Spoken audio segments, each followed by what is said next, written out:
Let's talk, I want to talk in broad terms, but let's just talk, how are you feeling today? You know, every time, this time of the year, there's a mixed emotion, truthfully. I get a little bit of sad. I get a little bit of happiness as I look at what we've all managed to accomplish throughout these 20 years. And I'm so incredibly blessed because I have these two amazing sons and beautiful grandchildren and wonderful friends and this amazing job that I've been able to have for so many years. But I have to say, there's something about it. And, you know, truthfully, my doctor says this is just what happens when you go through serious trauma, that when it gets close to the time, the trauma starts to ease back into the brain. And being a social worker, I understand trauma. I work with trauma kids every day, you know, and try to help them through their processes so that they can be healthier and happier. So I do understand why it happens. So it's just a mixed bag, truthfully. You said 20 years. Can you believe it's been 20 years? No. I think, though, because we were in court so long, it was 8 years, almost 9 years of back and forth, and then Mr. Bartley continued to get himself in trouble, and so we were involved in that, even though it had nothing to do with us. Mm-hmm. It was still part of our story, too, for some reason. Mm-hmm. So, no, it feels like 10 at the most, but it's been 20. It's been 20. 20. But look at what our state has done in that 20 years. I just remember when Ken passed that it was very important to me that I do something to honor him. And we've done that. I mean, we worked on the SAVE Act with the state, and that's still in place. We've made it better and better. I've worked, you know, talking about the importance of our SROs, and that now is happening too. It took a few more school shootings, unfortunately, but it is now. We're here, and our schools are protected by these police officers. We don't use security guards. We're actually using trained police officers. That was important to you. It was very important because that person couldn't do anything that day. It was a woman, and she could not search a male student. And that's not her fault. That's just the way the rules were set.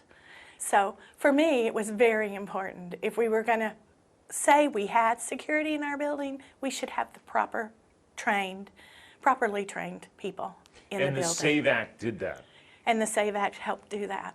It also helped us to clean up our safety plans because nobody practiced them. Safety plans were this big. When I asked for Campbell County safety plan, and the director of schools brings out this book, it's this deep. Nobody read that. We didn't use that. So breaking that down, like in this building, we each have a small folder, and in it are all of the safety things that we need to do for whatever comes. Not just an unarmed intruder, but you know, a fire drill, a tornado drill, all of that. It's just right there on this little piece of paper, and we know you do step 1, 2, 3, 4, 5. And I think that was another thing that came out of the SAVE Act, was get better at it. Use it, and also to train it. If you don't ever look at it, how are you going to know what to do? I will say my husband knew what to do because he was trained, you know, from his military experience. And he tried very hard to de-escalate. And that's what I do. And I'm part of the safety team here. And my job is basically de-escalation, you know, getting everybody to kind of go back to their midline and breathe, and helping children learn that that's such a good thing to do. I want to take us back to that day. We heard from somebody who said this was Campbell County's 9/11. Yeah, it was. I was here. This used to be my office. And I was here with Miss Joyce Morris, who was my volunteer coordinator. We were talking about bringing all of our volunteers into the building, and you know, how it was going and where we had gaps and all of that. And our custodian walked by, and he said, Joe, do you have your TV? Because that was before smartboards. We had TVs that we showed our videos on and things. And I said, yeah. And he said, turn it on. I think there's been a school shooting. Well, I just froze because my brain was like, what time is it? Ken and I always checked in at lunch. It was just our chance to get to pop in and say, how's your day? And I had not done it, and he had not called me. So I grabbed my phone. Joyce was turning on the TV. I grabbed my phone. I couldn't get through because it was busy. Busy signal, busy signal, busy signal. Well, it felt like seconds. I don't know how many minutes it was. My principal, Marty Miller, came in and said, I need you in the office. So I knew then, this is not good for me. So we go into the office. And we get the phone call. She said, we've got to go to UT. And I'm like, okay, I'm okay. I can do this, because that's what social workers do. We just do things. And she goes, oh, no, I'm taking you. And she drove me to the hospital. And we walked into the hospital, and the social worker met us there. And the TVs were on. And right at that moment, they said, one didn't make it. And of course, she turns the TV off. But I just had it as like, oh my gosh, that's Ken. He's not coming. And we watched so the helicopter started landing. And I don't know which one came in first. I think it was Gary, but it could have been Jimmy. Jimmy's injuries were less. So possibly Jimmy got to go first. And then Gary came second, and then there was no third. So we get the call. Chris is with me. Patrick is at the hospital in Campbell County because that's where he was, my son Patrick. He was at home. He was taking classes at Rome State. He's how old at that time? He was 18. So we call Patrick, and Patrick says, you need to get here fast. So once again, Marty's like, I'll drive you. But we were very blessed because, and I wished I knew his name, I can't remember, but we had a highway patrolman. A detective, came and drove us. And it was quite a ride because we rode on the shoulders and it was hard to get in. The roads were blocked. The phones were blocked. We couldn't reach anyone. It was pretty scary. So Marty and I prayed.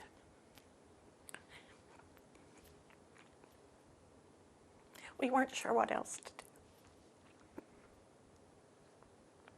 She was my saving grace. I'm telling you, that was one strong woman. She just kept saying, you got to turn it over to something bigger than us. Turn it over. And so we did. And we prayed for everyone, including Kenny Bartley and his family, all the way.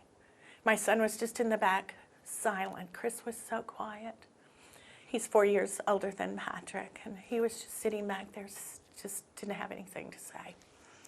And finally he said, are we almost there? And I said, we're getting there. So as we pull in, Chris was dating Tiffany. He's now married to her. And her dad was standing there. And Chris looked at him, and Gary went. So we knew. He really didn't make it. So from there, we walked into we sat down. I had to sit down for a minute and just kind of, there were so many people.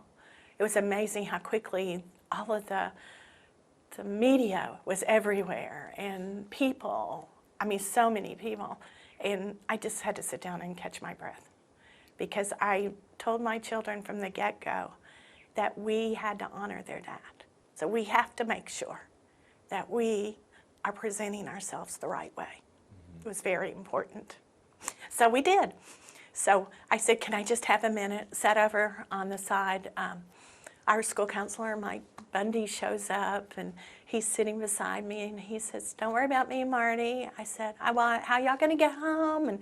And what about Marty's car? Just the things, the everyday things. And they were laughing, and they said, we're good. You go take care of your family. So we went in. the one thing I did wrong. I did something wrong that day. And if I could go back and fix it, I would. But our priest was with Ken, and he was giving him last rites. So I wanted my children to be there for that. That was wrong. Because when you walk in and you see somebody who is at death or near death, and he was gone, he was already gone, but all the tubing, all of this stuff was there. And it was very upsetting to all of us. But I hated that that was the last picture that they had of him was that moment. And I wished I could have not have done that. I thought I was doing the right thing, but it turned out to be kind of a long-term, we had to work through it. But we have worked through it, and we've stayed very tight. Our family is very close. And I tell them to remember their dad the way he would want to be remembered, which is a person who really, didn't like attention. He wouldn't have liked any of that whole thing. He loved being out in the yard. He loved being on the water, fishing with his friends, camping with his boys. Very simple, very friendly, and just loved everybody. He loved everybody. The one thing I discovered, I thought I had to keep his memory alive. No way. He had already established that in his own time, his short time there. Everybody talks about him. I ran into somebody the other day. They still talk about him. I went through the bank, and the lady said, "You won't remember me, but I remember Ken." And 20 years later. 20, I was in the grocery store the other day, and a lady came up and said, "You're Joe Bruce." And I said, I am. And she goes, "I pray for you every day." She said, "You've been such an instrument of faith in this community. It was such a horrible day, but yet you helped us." So I think we did what we were supposed to do. And that was to talk about not how Ken died, but how he lived. That's the most important part, right? When we leave this earth, it's not about the way we left the earth. It's about what we did while we were on it. And that's kind of how we have lived our lives for the last 20 years. Worked really hard to continue that, and the community has been good to us. I mean, really, they've been kind to us. There was a mixed response that day. Some people felt maybe, we're on one side of this issue and some were on the other, but they never pushed that on us. And, it didn't change how they felt about Ken, no matter what they thought about the day. Remind us how long he'd been at Campbell County High. Let's see. We moved here in '93. I think he was there, maybe, I don't remember how many years. I wish I could say. I want to say 8. But he serves in the military 20 years, and then he goes into education. Yes. Why? Well, he always wanted to come back to Campbell County. He loved Campbell County. I'm a Chattanooga girl, so I thought we'd go there, but he wanted to come. He said, "I want to come back. This is where I spent my summers. This was a place that meant a lot to me. My dad was raised here. There's so much value in the roots of a small community, and I want that for my kids."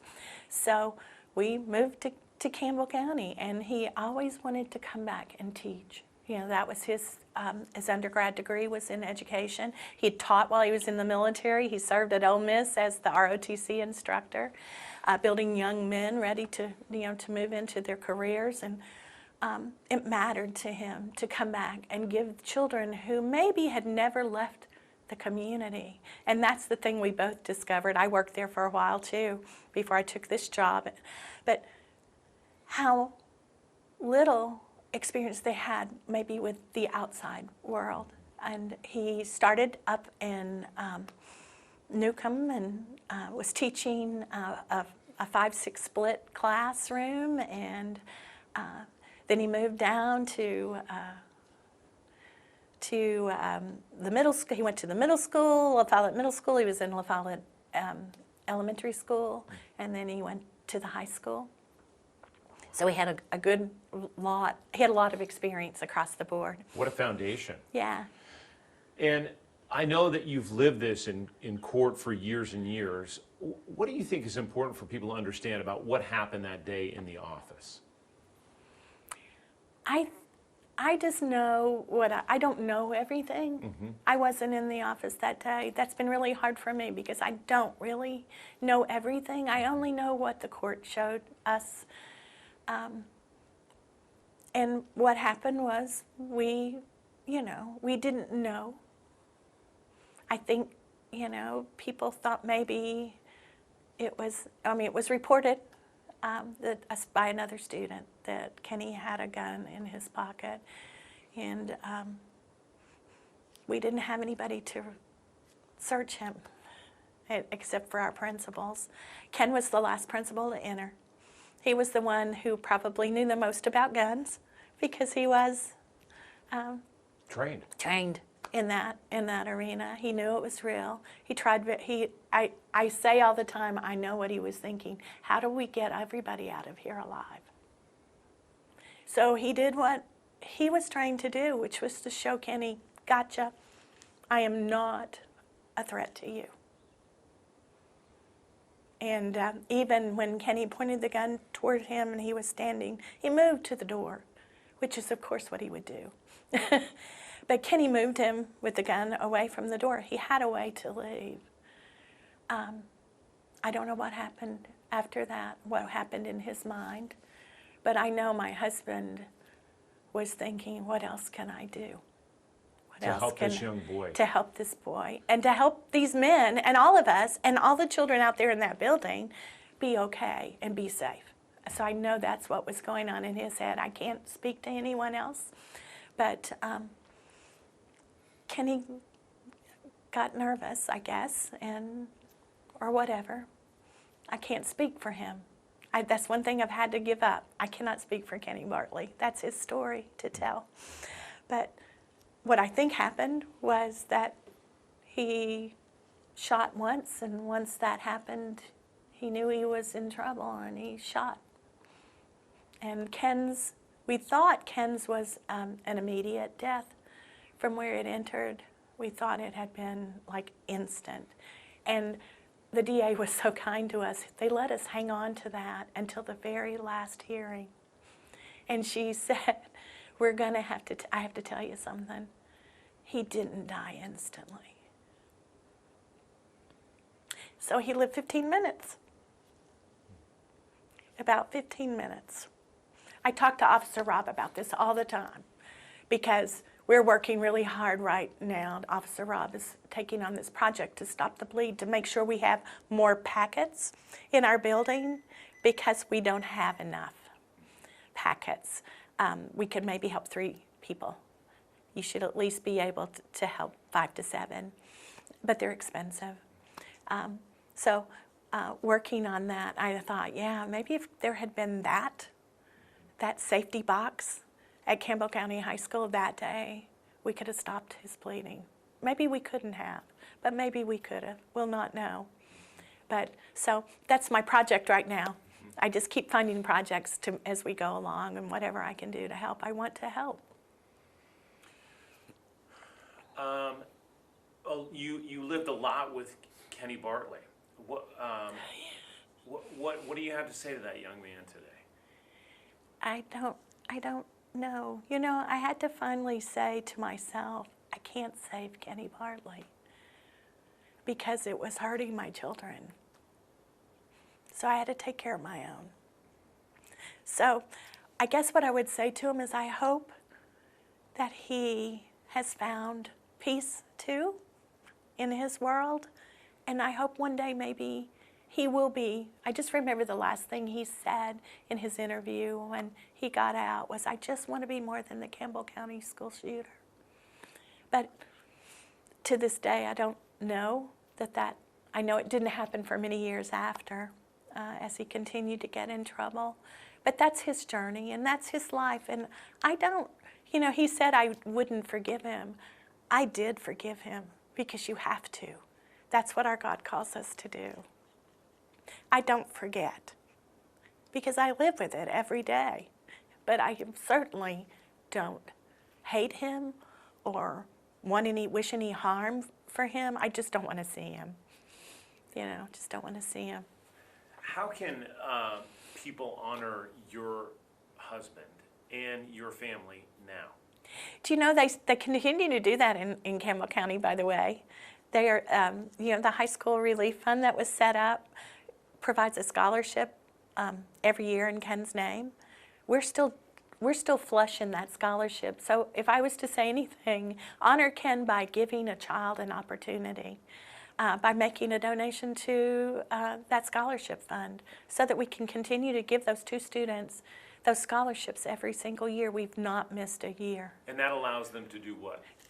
Take it and go wherever in college they want. It is just an opportunity for them to make choices. So it can buy your books. We don't tie it up in it has to go to tuition or whatever. It's just something that we want to make sure that they know, because that was so important to Ken. He always wanted kids to know education sets you free. It shows you everything, and I can speak to that here too. That is the way. And by building your partnerships and your relationships and tying them into your school as you're a young person, it's just such a gift to a child, and it gives you the opportunity to soar as an adult, and that's what Ken wanted to see happen. And so we're still doing that. How many students have been helped so far? Well, 20 years, 2 students a year. So there you go, every year. Pretty amazing. Pretty amazing. I thought it would last. I'll be honest. You know, most stories go away. That's a legacy. It's Ken's legacy. And he earned it. And not because of the fact that he died, but because of how he lived. He really did earn it. Joe, is there anything I haven't asked you about your experience that day, the court, anything that I haven't asked you think is important that you'd like to share with us? You know, the court thing was really, I'm a social worker. I used to work in juvenile court. It's different than adult court, of course. It was hard for me and hard for my children to know that it was all about Kenny. And when you're the victim and you don't survive, we felt like Ken didn't really he couldn't testify. He couldn't tell his story. I couldn't tell his story at that moment because I wasn't there. That was probably the hardest thing, and it still is for us. The hardest thing as we look forward every year and move forward every year is that Ken lost his voice a little bit because he, wasn't really represented.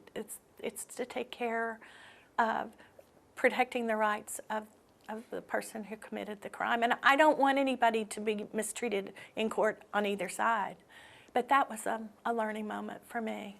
It felt like victims, you've been such a victim's advocate. Yes. I think you infused the humanity of what it's like to be in the position that you're describing for so many other people, yes. Sadly, yes. who live that, who just say, what about our voice? What about the voice of our loved ones? Yeah, that voice is not as strong. I'm not saying they don't hear us.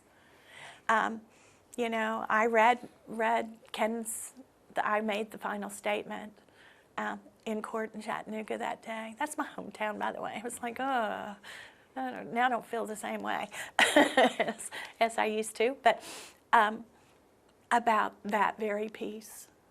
But I think what it tells me, and the only thing I want to say is we just don't need to get complacent, right? We got to keep working and keep doing what's best. Work hard, all of us, and be there. And certainly in our education systems and in our churches and in our community centers and all of those places where we're touching children, we need to make sure that they are fully grounded. I think the reason Ken was so successful was because he was so, I always said he was kind of like a plant. He was so fertile and he was so grounded in the roots and the dirt in his community that's what made the difference for him, and which is why we do still remember him. You know, we have a road named for him. Our memorial garden is getting rehabbed this week, and we're working really hard on that, on the memorial garden at Campbell County High School. It's still beautiful, and they take good care of it, and we're continuing to grow that. And That means something to you and your family. it means something, I hope, to the community, and I hope it reminds us of the strength that the community has. Truthfully, I mean, we came through a horrible thing. We're just a tiny little community. 40,000 people. Yeah, we're tiny. And 3 people, and 2 of them were well known in the community and had been in that community forever. Ken made his well-being known. He made himself known quickly because of who he was. But the other 2, they had such a history there. Do you still keep in touch with them? I saw them, I see them occasionally. I don't really keep in touch with them. I think it's painful for them, and I don't think that's really fair of me to do. No, I understand. So, Do you have any questions, my friend? Yes, actually. So I've gone through and digitized and watched all the old stories that we've Yeah. done. And the one thing that stood out to me with you was you're taking hit after hit after hit. I was. But you handle it with such grace. Thank you. Where does that come from? In such a tough situation, how do you handle it so gracefully? You can look at John when you answer. Well, because there's someone bigger than me that helped me. God helped me through that. I mean, God gives you this grace when you are in a crisis. You get numb, and I don't know how I knew what to say, but I just kept asking him to put the words in my mouth.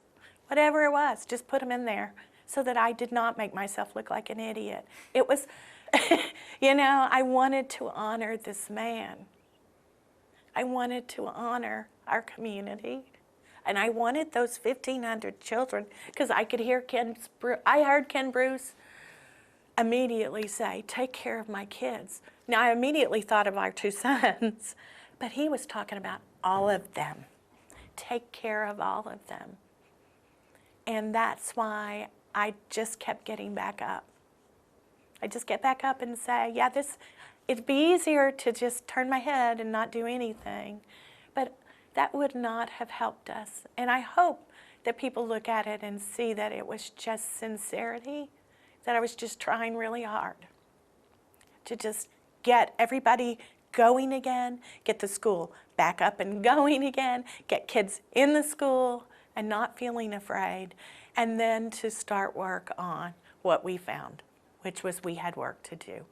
And finding my way to actually get to be a part of that, which was very healing for me. I didn't feel like I had just lost Ken for nothing, that we had actually grown something through his death that would help others. You were married for how long? We were married 26 years. We were young when he died. Yeah. We were in our 40s. We were just babies. You were total babies. We were Do you have any other questions? Okay. Anything else that I should have asked that you think you or your boys would want us to know about their dad or the community? My sons would just want you to know how lucky they were. They were everything to Ken. He did everything with them. They hunted and fished, and they went to Alaska as a family, the men. He made sure that they knew that they were important. And he held them to a really high standard and expectation. And they're grateful for that. And they would want him to know that they learned all of that. And the reason they're doing as well as they're doing today is because of what he taught them. Because he taught them a lot. How many grandchildren do you have now? We have 4. 4 grandchildren. 2 girls and 2 boys. Wow. The highlight of our lives. Amazing. Yeah. Well, we would love to share, if there are some pictures that you would like us to share of the family, of your family, and of Ken when he was in the military, we'd be happy. We have some. That'd be great. We would Yeah. love to share them. You can text them to me, and I'll make sure that William and I both have Yeah, them. So, okay. We'll get those together for you. perfect. And William, just for our, for the Super Open, would you mind just getting a shot of us walking down the hallway so I can kind of put us in place? Sure. Is that okay? Yeah, come see my building. Yeah, I want to see